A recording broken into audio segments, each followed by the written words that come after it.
രാജ്യത്തിൻ്റെ വൈവിധ്യത്തെക്കുറിച്ചുള്ള പരാമർശം വിവാദമായതിനെ തുടർന്ന് Sam Pitroda overseas Congress chairman സ്ഥാനം രാജിവെച്ചു. AICC അധ്യക്ഷൻ മല്ലികാർജ്ജുൻ ഖാർഗെ രാജി അംഗീകരിച്ചു. നിതിൻ അംബുജൻ ഡൽഹിയിൽ നിന്ന് ചേർന്നു.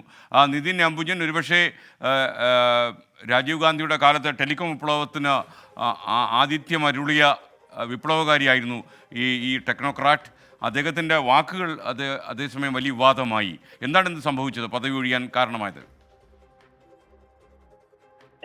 സാം പിത്രോദയുടെ പ്രസ്താവന അത് വലിയ വിവാദമായിരുന്നു. വടക്കിഴക്കൻ മേഖലയിലുള്ളവർ ചൈനക്കാരെ പോലെയും തെക്കേന്ത്യയിലുള്ളവർ ആഫ്രിക്കക്കാരെ പോലെയും പടിഞ്ഞാറുള്ളവർ അറബികളെ പോലെയും വടക്കുള്ളവർ യൂറോപ്പക്കാരെ പോലെയുമാണെന്നായിരുന്നു സാം പിത്രോദയുടെ പ്രസ്താവന. അത് ഇന്ത്യയുടെ വൈവിധ്യം ഉദാഹരണം എന്ന് സൂചിപ്പിച്ചാണ് പ്രസ്താവനയെങ്കിലും അത് സ്വാഭാവികമായിട്ടും വലിയ തരത്തിൽ വിവാദമായിരുന്നു. മാത്രമല്ല, കഴിഞ്ഞ ഏതാനും നാളുകളായി സാം പിത്രോദയുടെ പല പ്രസ്താവനകളും BJP ആയുധമാക്കിയിട്ടുണ്ട്. പ്രത്യേകിച്ചും അയോധ്യയിലെ നിലപാട് തുടങ്ങിയ കാര്യങ്ങളടക്കം ഉയർത്തിക്കാട്ടി തെരഞ്ഞെടുപ്പ് പ്രചരണ വേദികളിൽ പ്രധാനമന്ത്രി ആയുധമാക്കിയിരുന്നു. ഇതിനിടയിലാണ് ഇത്തരമൊരു പ്രസ്താവന ഇന്ന് പ്രധാനമന്ത്രി രൂക്ഷമായ ഭാഷയിൽ വിമർശിച്ചത്. പ്രധാനമന്ത്രി മാത്രമല്ല, BJPയും അതോടൊപ്പം തന്നെ ഈ പ്രസ്താവന തള്ളിക്കൊണ്ട് കോൺഗ്രസും രംഗത്ത് വരുന്ന ഒരു സാഹചര്യമുണ്ടായിരുന്നു.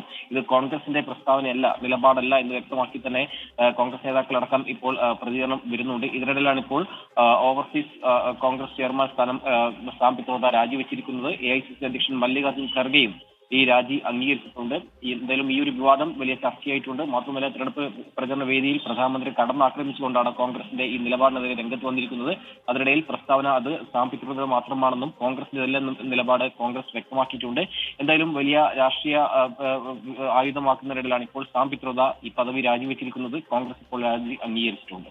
Thank you Nitin Ambujan. Sam Pitroda കുറച്ചധികം കാലമായി അമേരിക്കയിലെ ന്യൂജേഴ്സിയിലാണ് അദ്ദേഹം താമസിക്കുന്നത്. കുറച്ചു കാലം മുമ്പ് 24ൻ്റെ ഒരു വെബിനാറിൽ സാം പിട്രോഡ പങ്കെടുത്തിരുന്നു. അപ്പോഴൊക്കെ തന്നെ അദ്ദേഹം കേരളത്തെ ഒരുപാട് പ്രശംസിച്ചിരുന്നു. മലയാളികളുടെ അധ്വാനശീലത്തെക്കുറിച്ചൊക്കെ അദ്ദേഹം പറഞ്ഞിരുന്നു. സാം പിട്രോഡ തീർച്ചയായിട്ടും നമ്മുടെ കയ്യിലിരിക്കുന്ന ഈ മൊബൈൽ ഉൾപ്പെടെയുള്ള വലിയ മാറ്റങ്ങൾക്ക് തുടക്കം കുറിച്ച ആൾ തന്നെയാണ്. പക്ഷേ അദ്ദേഹത്തിന് എന്ത് പറ്റിയെന്നറിയില്ല. അദ്ദേഹം പറഞ്ഞ ചില വാക്കുകളൊക്കെ തന്നെ ഒരു പിഴവായി തന്നെ ബാക്കിയാകുന്നു.